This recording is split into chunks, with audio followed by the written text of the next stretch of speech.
শীতে ছাগলের বাচ্চা হলে খুব সমস্যা। আসসালামু আলাইকুম।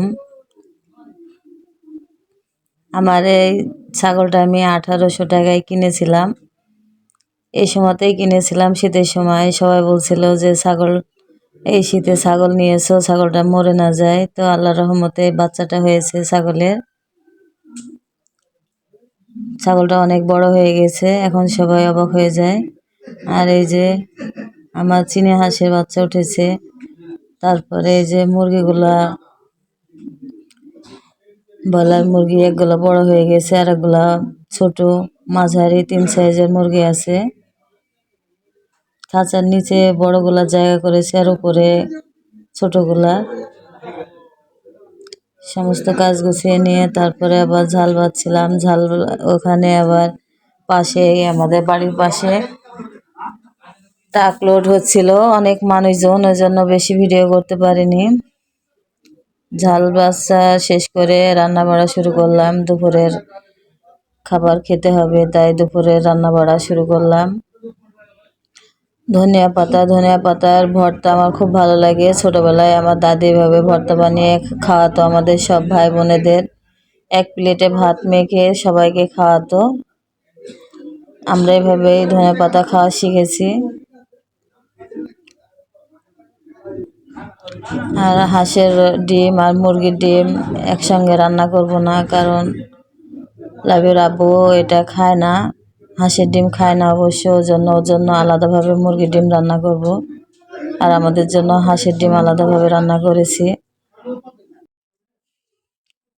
সিঙ্গাড়া চপ বানাবো, সেজন্য আলুটা সিদ্ধ করে আমি মাখিয়ে নিচ্ছি। এরপরে রান্না করে তারপরে সিঙ্গাড়া চপ বানাবো। নতুন নতুন আলু উঠেছে, নতুন আলু দিয়ে যা বানানো যায় সেটাই কিন্তু খুব ভালো লাগে। আর আলুটা সিদ্ধ করলে অনেক সুন্দর সিদ্ধ হয়ে যায়, মাখানো ভালো হয়, কিন্তু পুরাতন হলে অতটা সুন্দর হয় না অবশ্য সিদ্ধ। সিঙ্গাড়ার আটাটা মাখিয়ে নিচ্ছি। আর চপের আটাটা মাখাচ্ছি। সিঙ্গাড়ার আটাটা মাখানো অনেকটা ঝামেলা, অনেকটা সময় লাগে, কিন্তু চপের আটাটা সময় লাগে না বেশি। মাখানোর পরে আটাগুলো আমি একটা তেনা দিয়ে অনেকক্ষণ ঢেকে রেখেছিলাম। রাখার পরে আবার এভাবে কেটে নিয়ে বানাচ্ছি।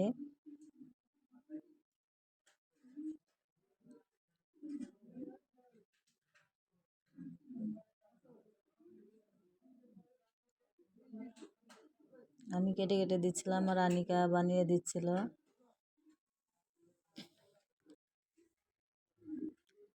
ডিমের সাথে আলুটা মাখানো হচ্ছিল।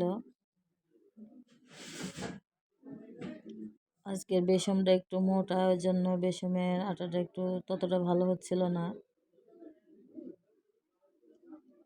তারপরে অনেক সুন্দর হয়েছে ডিম চপটা।